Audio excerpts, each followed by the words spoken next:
para dun sa mga nagtatanong kung mananatili, kung may magpapasko ba, may magpapasko po Okay, sa sa loob ICC. ng ICC. Sa Okay. ngayon, si Rodrigo Duterte, pero syempre, may bali-balita, baka kasama niya si Bato de la Rosa.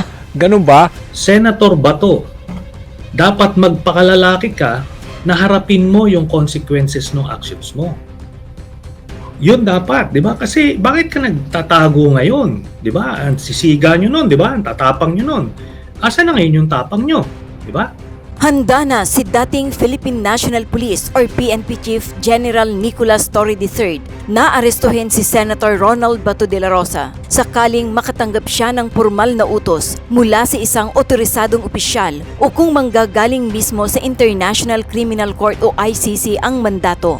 Ayon kay Torre, tungkulin ng isang professional police officer ang sumunod at ipatupad ang anumang legal na kautusan. Giit ni Torre, mula simula ng kanyang serbisyo, utos ang batayan ng trabaho niya at bilang isang professional police officer, susundin niya ang anumang formal na direktiba. Dagdag niya, ang huling utos na natanggap niya ay ang pagtanggal sa kanya sa pwesto. Ngunit kapag may panibagong kautusan, tutuparin niya ito. Kapag may utos, trabaho ko yan. Ani Torre, ang pahayag na ito ay tugon sa paghayag ni Ombudsman Jesus Crispin Rimulya na nakatanggap na umano siya ng kopya ng arrest warrant mula sa ICC laban kay De La Rosa.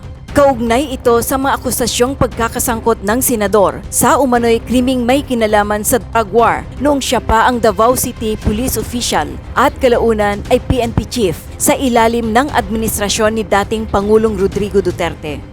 Samantala, ibinasura ng Supreme Court ang very urgent motion ni Senator Bato de la Rosa na humihiling sa korte na atasan si Ombudsman Boying Rimulya na ilabas ang umano'y warrant of arrest ng International Criminal Court o ICC laban kay Senator Bato de la Rosa. Ang pagtanggi ng Korte Suprema sa petisyon ay nangangahulugan na hindi nila obligasyon si Ombudsman Rimulya na ilabas ang anumang alleged na arrest warrant mula sa ICC. Ito ay nagbigay ng malinaw na setback sa legal na hakbang ng dalawa. Matatandaang kinumpirma ni Ombudsman Jesus Crispin Boying Rimulya noong November 11 na mayroon siyang kopya sa kanyang cellphone ng arrest warrant laban kay Senator Bato de la Rosa mula sa ICC. Ngunit nilinaw niya na unofficial copy ito dahil daraan pa umano sa proper channels upang maipatupad. Hindi na raw ikinagulat ni Ombudsman Boying Rimulya ang naging desisyon ng Korte Suprema na ibasura ang motion ni Senator Ronald Bato de la Rosa. Ayon kay Rimulya, posibleng idaan sa Philippine Center for Transnational Crime o PCTC, Department of Foreign Affairs or DFA o sa Department of Justice or DOJ ang warrant ni Senator Bato de la Rosa. Ayaw umano ng ICC na maalarma si Senator Bato kapag nilabas na ang warrant. Nagkataon lang din daw na nakakuha siya ng kopya nito at may sarili raw siyang rason kaya niya ito kinumpirma. Sir, malapit na ba? Magkakagalaw na ba, sir, yung kay Senator Bato de la Rosa na warrant? Abangan. Abangan. Diba? Be patient. Everything is a process. So, pero paanong proseso po ba yung mangyayari doon? From what you know, doon sa pag-i-implement? Hindi, ano yan, transmittal lang naman yan ng warrant with a concomitant request na kasama to arrest.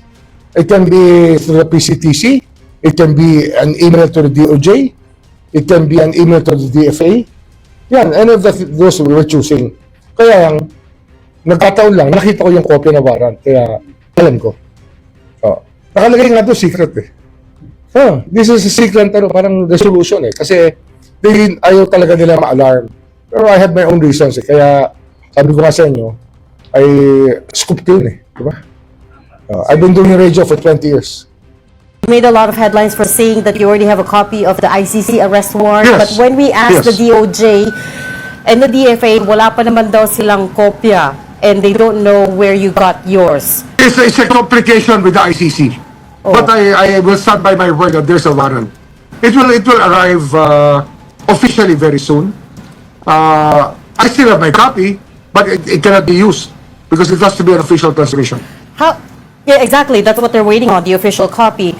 Yes. How did you get a hold of your copy so early, sir? I mean, Well, because I cannot burn my source. they just changed the rules, right? They changed the rules to make arrest warrants secret.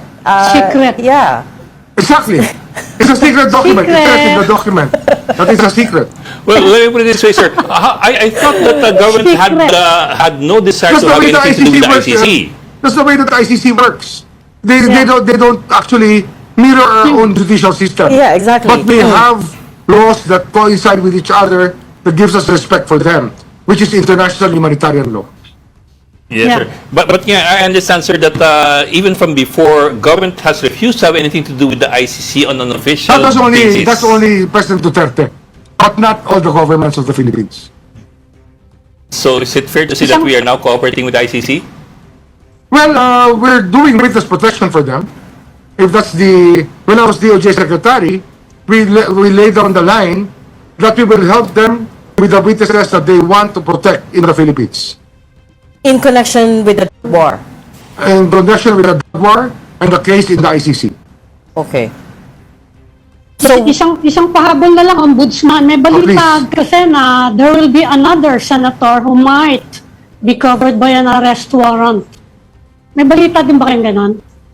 Another senator to be covered by another arrest warrant. Wala pa. Another, second. Wala pa ako alam. Kung sa ICC galing, wala pa. Wala ka pang early Kung sa copy. ICC. Wala pa ako early Baka copy. may nun. early copy. Pero sure ako kay Bato, sure ako ron.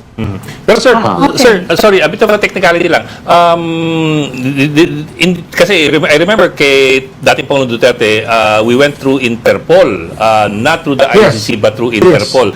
So what's going to trigger any action on the part of government this time with Senator Bato? Are we waiting for The a red transmission of notice? the warrant. Sir? Transmission of the warrant. Transmission. Yes, sir. Because but, in 9851, does not mention Interpol.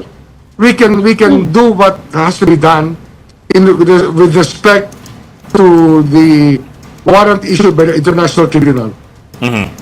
When you say we will do what has to be done, really the only option there is surrender, because as we keep Of pointing course, out, it of cannot be course. extradition, because Yes. ICC is a judicial body, not a country. So the Exactly. only option there is surrender, correct? Yes, yes. Okay, so in short, we will surrender him. Well, if that's the position of the executive department, I wouldn't disagree with them. Because when I was there, that's what we did. Sabi ni dating PNP Chief General Nicolas Torre, kung siya daw ay aatasan, ipapatawag na ma-involve sa pag-aresto kay Bato, handa daw siya dyan. Ayan. Nag-react dyan si Pulong. Pag-usapan natin yan. Pangalawa, magtatago na ba si Bato? Kasi na-deny ng na-deny ng Korte Suprema yung motion nila ni Torion, ng abogado niya. So ang tanong ngayon, mag-aano na ba? Magtatago na ba si Bato de la Rosa? Yun, abangan natin yan, mga kabunyog, mga kababayan. Ito, pag-usapan na natin to mga kabunyog. Itong tungkol kay General Torre, tinanong si General Torre, halimbawa pong atasan kayo ng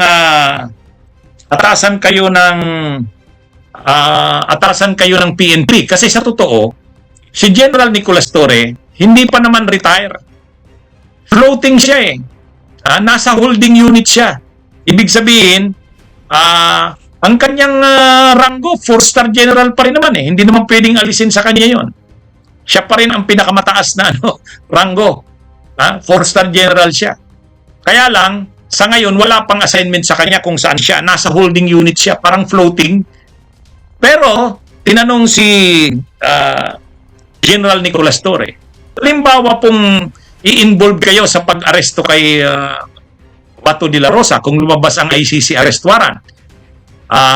Okay po ba kayo? Ang sabi ni General Nicolas Torre, handa siya. Kung talagang yun ang ibigay sa kanyang trabaho, gagampanan niya ito. Ano man daw na ibigay sa kanyang trabaho, handa siyang gampanan. Yun ang sabi ni General Nicolas Torre. Kaya sabi niya, walang problema sa akin yan.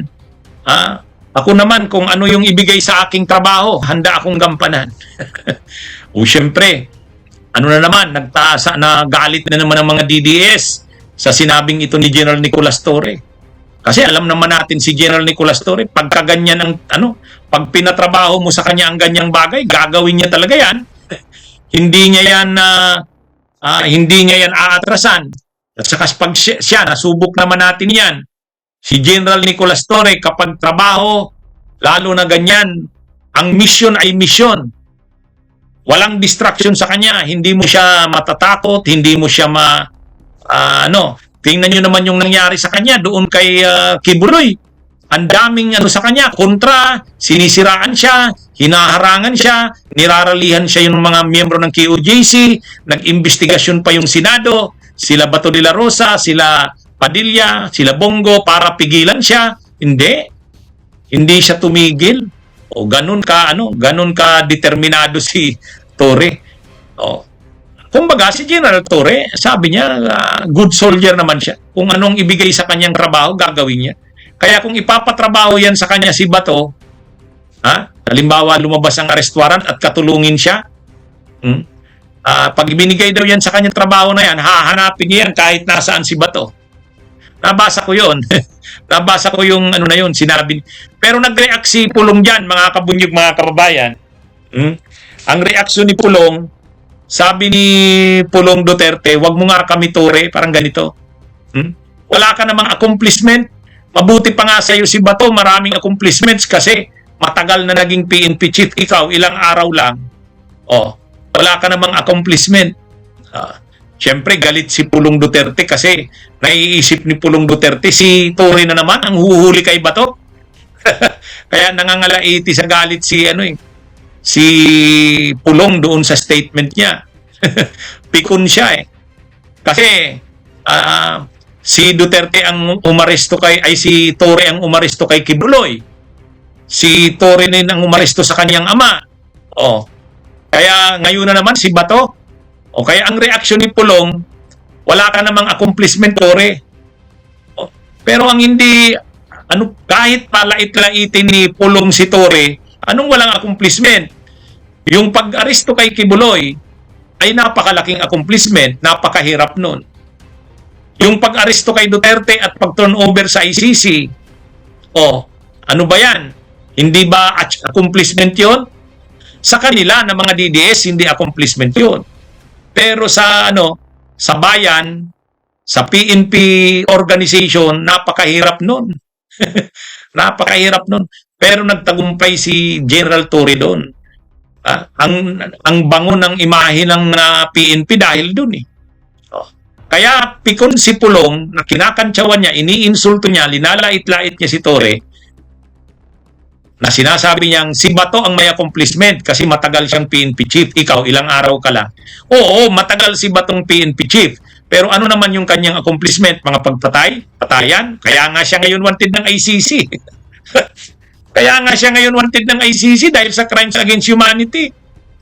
Yan ang pinagmamalaki niyong achievements ni Bato. Tingnan niyo ngayon. Pagbabayaran niya yun. Pagbabayaran niya. Si General Torre, hindi. Ang accomplishment niya ay para sa mabuti. Kaya lang, pinulitika kasi siya sa loob ng PNP. Yun ang totoo. Pinulitika siya.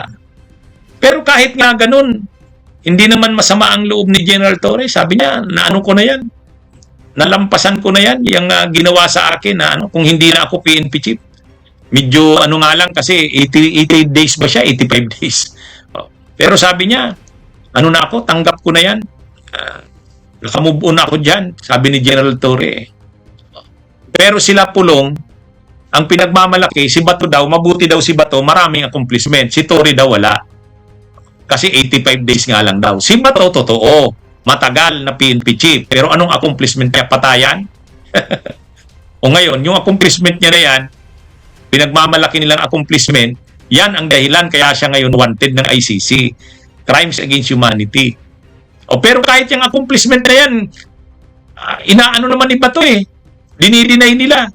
Noon, pinagmamalaki nila ni Digong na maraming namatay. At yung pagpatay na yon, mga pagpatayan na yon, accomplishments nila. Noon. Pero ngayon na hinahabol na sila ng ICC, dinideny na nila na involved sila doon. Dinideny na nila na silang pasimuno noon. Kita mo yan. Paano yan Pulong makiklaim na accomplishment ni Bato? Dinideny niya nga. Diba? Dinideny niya na hindi sila ang pasimuno noon. Kumbaga, hindi daw nila kontrolado yung sitwasyon. Yung mga patayan daw na yon, riding in tandem, yung mga death squads, hindi daw nila yun. Imagine niyo yan. Kaya itong si Pulong, kaya ito napipikon dahil ang ano, talagang matindi yung sabi ni General Torre. Handa ako. Kung ibibigay sa akin yung trabaho na yan, handa ako dyan.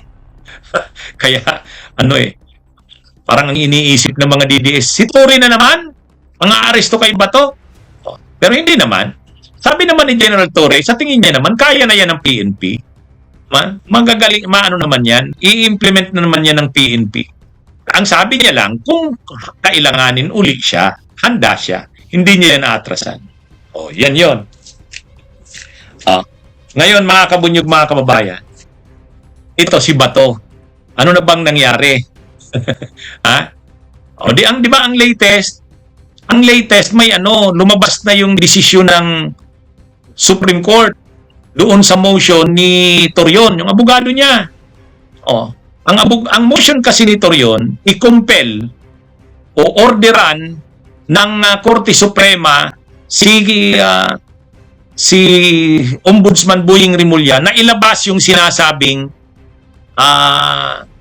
kopya ng warrant of arrest ng ICC. Kasi sabi ni Boying Rimulya, mayroon siyang kopya. Pero unofficial nga lang. Gusto nila Bato de la Rosa sa pamamagitan ng abogado niyang si Torion na i-compel ng Korte Suprema ng Supreme Court si Ombudsman Rimulya na ilabas yun. Hindi siya kinatigan ng Korte Suprema. Hindi siya kinatigan. Denied. Denied. Kaya ngayon, parang nakakaramdam na, sabi nila Atty. Torion, dismayado daw sila sa naging, disappointed daw sila sa naging desisyon ng Korte Suprema. Okay. Kahit naman disappointed kayo, kailangan yung irespeto yun. Kasi sinabi ko na nga, hindi kasi madali sa Korte Suprema na makialam sa mga international court orders. Order yan ng Korte Suprema, warrant of arrest. Tapos aanuhin ng Korte Suprema, papakialaman yan. Hindi yan. Hindi yan. Kumbaga, hindi madali sa Korte Suprema yun. Kumbaga, International Criminal Court yan. Kahit Interpol lang, pag may gagawing operations ang Interpol, hindi yan pwedeng pigilan ng Korte Suprema. Kahit na nga si Duterte na yun dating presidente na, linakad din ng mga abogado ni Duterte nung araw na inaaresto siya.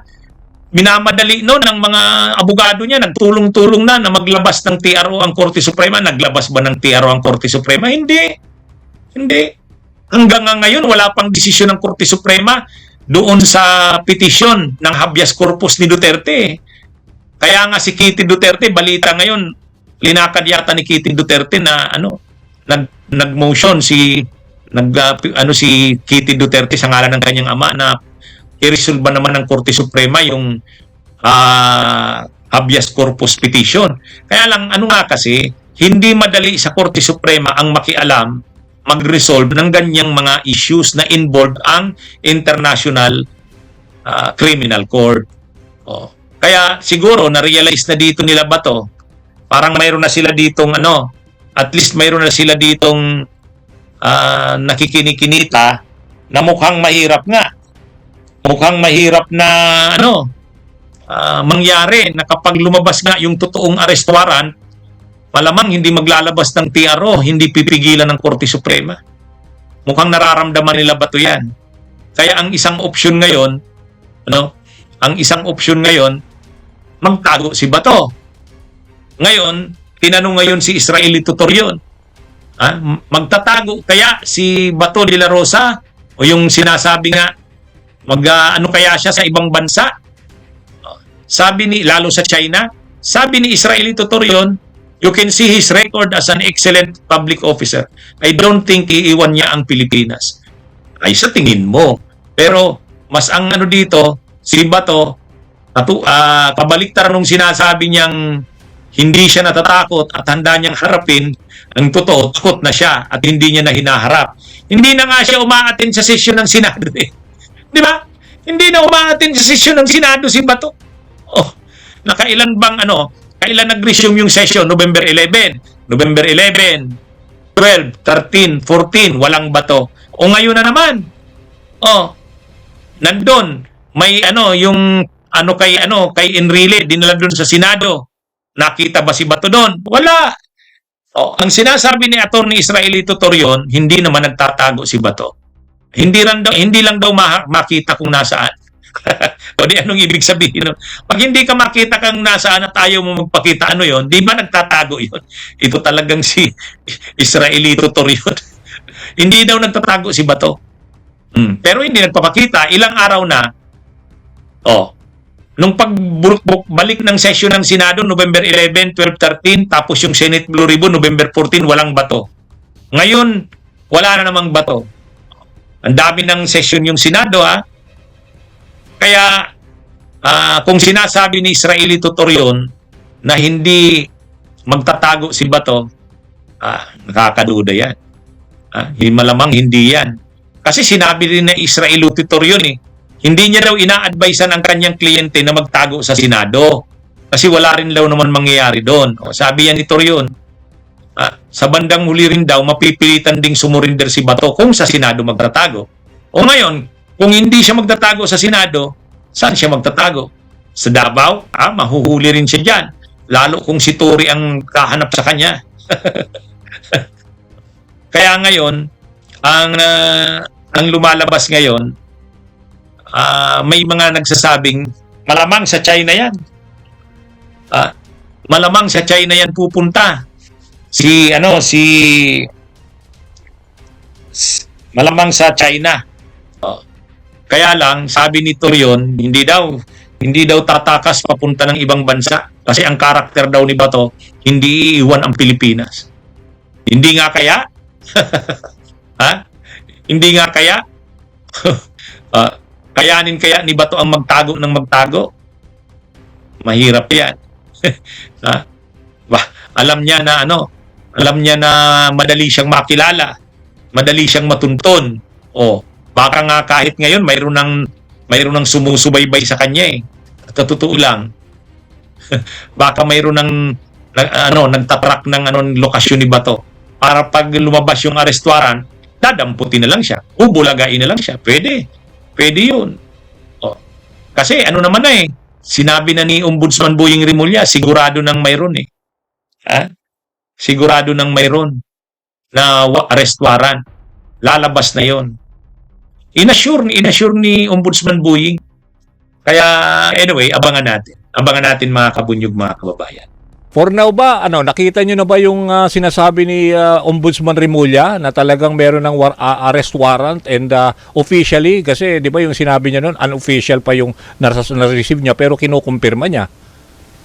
Alam nyo, hindi pa po. At mahirap, Okay. kumbaga, makialam dyan dahil ang ICC ay mahigpit sa confidentiality ng mga proceedings. Okay. At particularly yung application ng warrant. Kasi sa totoo, pwedeng, kumbaga, may iba pa kasi yung application ng warrant, iba pa yung na-issue na warrant. Tama.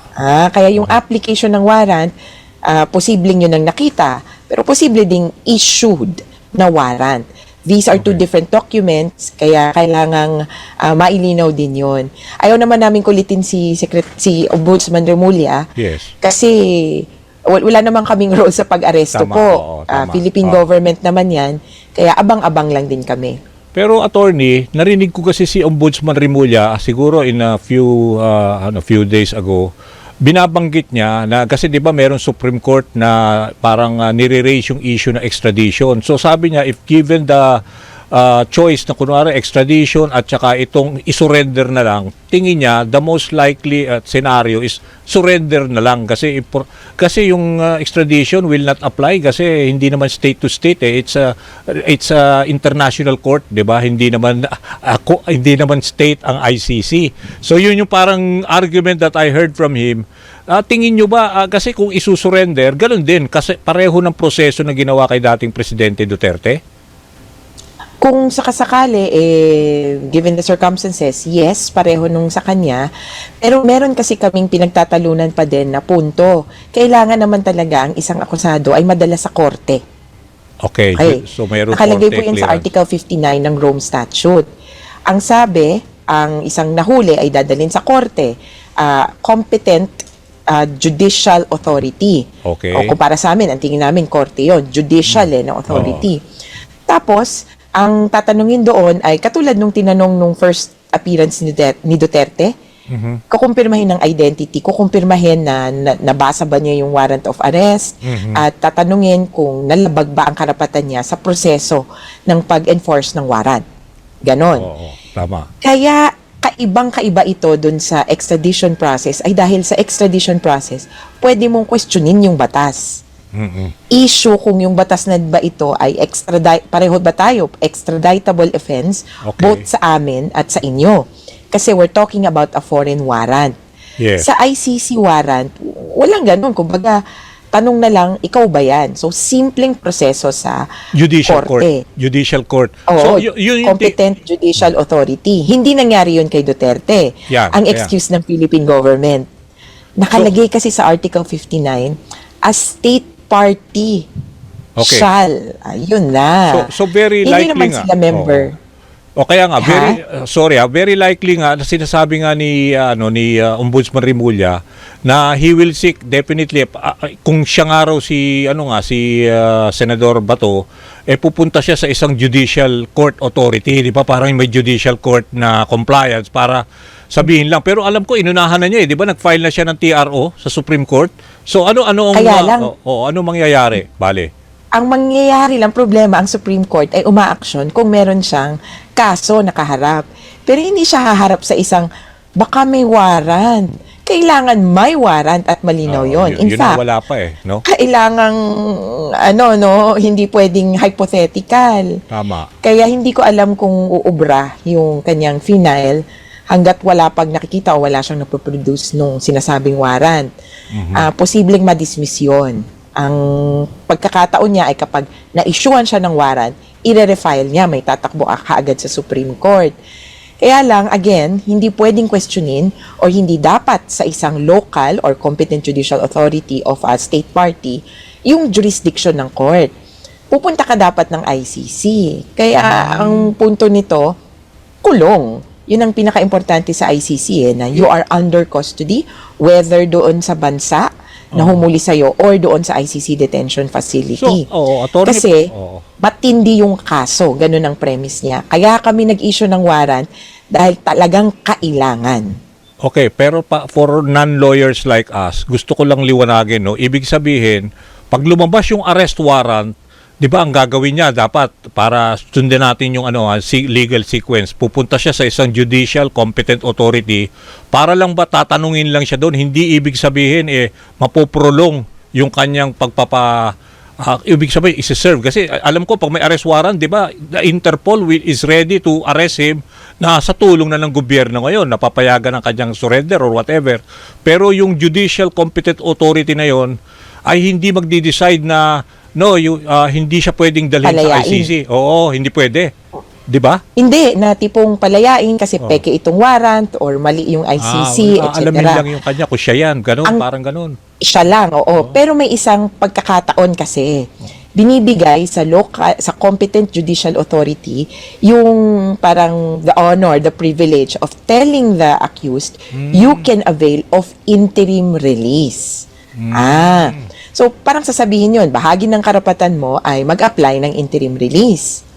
Ang problema, yung parameters ng interim release ay hindi katulad ng sa Pilipinas. Dapat magre-refer ka dun sa batas ng ICC.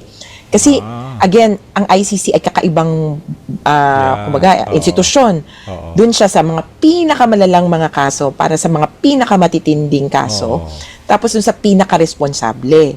Kaya, yung interim release na yan ay hindi sa katulad ng bail. So parang malabo. Sa atin kasi pag bail, syempre pag mayaman VIP treatment. Kumbaga sige, house arrest, hospital arrest, ganun kaagad naiisip natin. Kayang magbayad ng malaking bail. Dun sa ICC hindi. Kaya importante para sa kanila na may finding na itong taong to ay dapat under detention.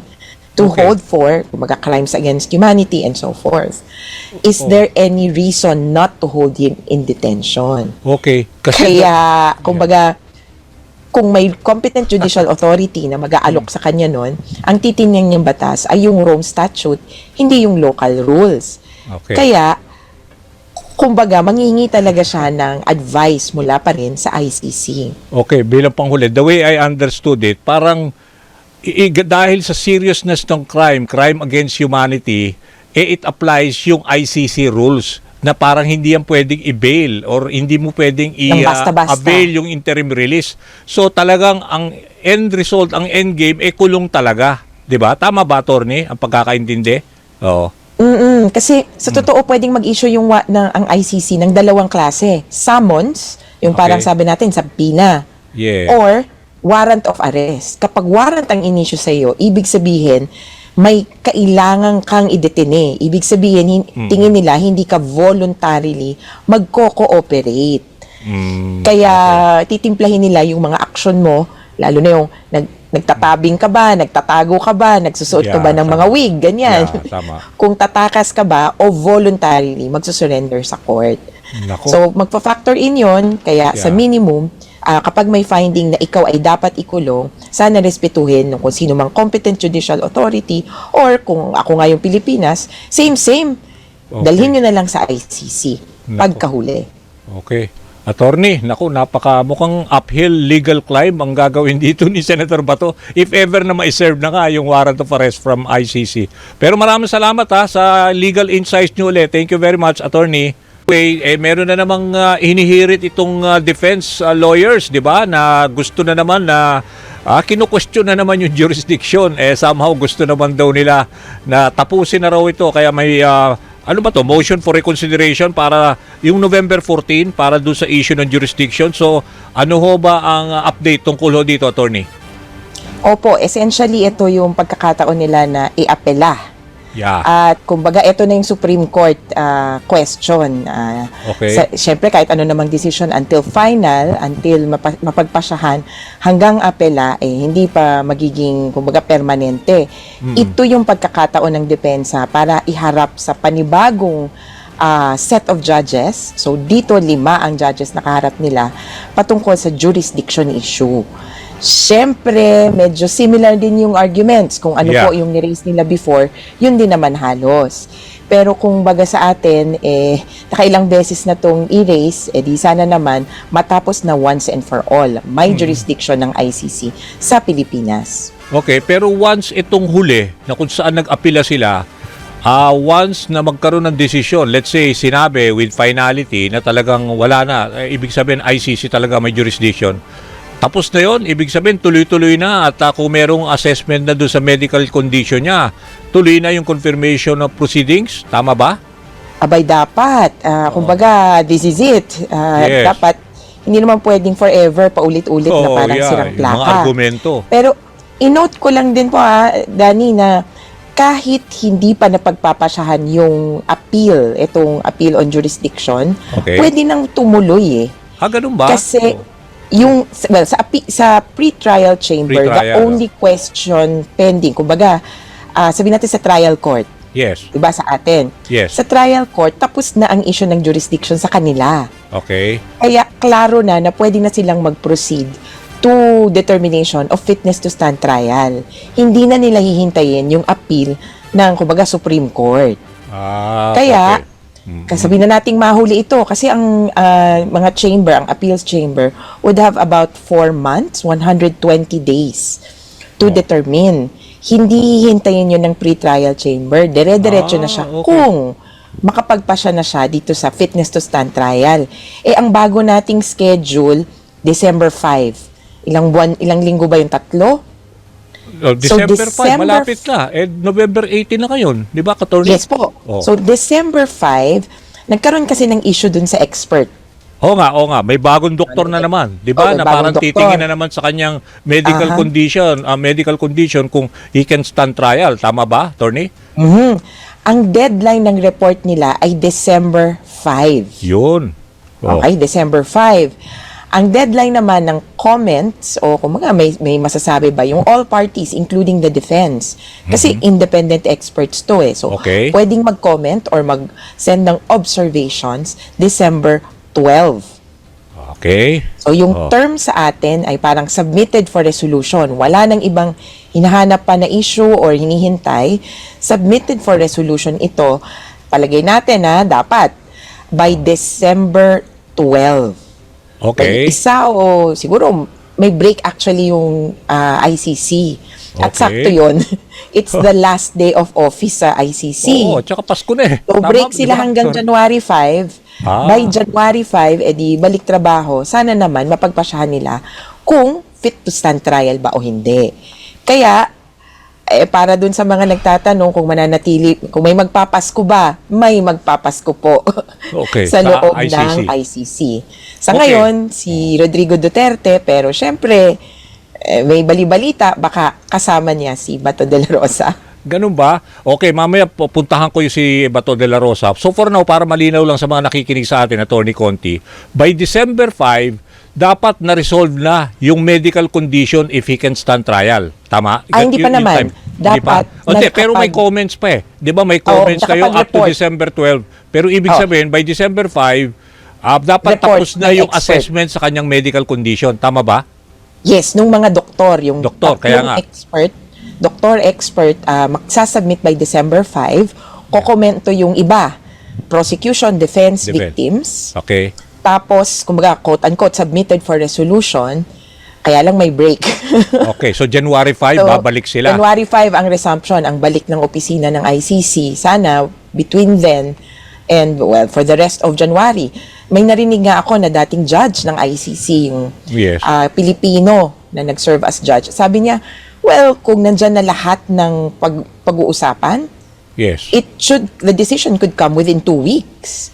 Kumbaga, ganun mabilis ba? na magpapasyahan. Kasi may sinabi yung may sinabi na yung expert, may sinabi na yung prosecution, and etc. So, pagpapasyahan nyo na lang, okay ba na makinig yan? Kaya pa ba niyang masundan yung trial? So, Okay. 1 to 2 weeks. So, by end of January, we have a new setting, hopefully, for the confirmation of charges hearing.